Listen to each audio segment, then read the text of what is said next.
Our skeleton system is made of bones and it gives a shape to our body. There are various types of bones in our body.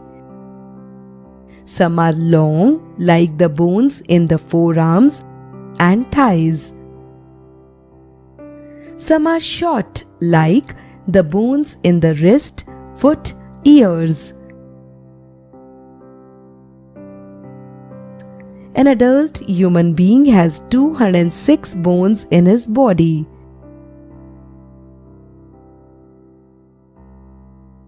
Hard and strong bones surround delicate vital organs and protect them.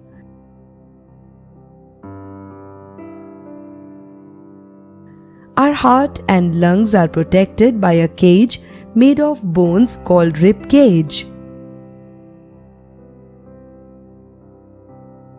Our brain sits inside the heart skull made of strong bones.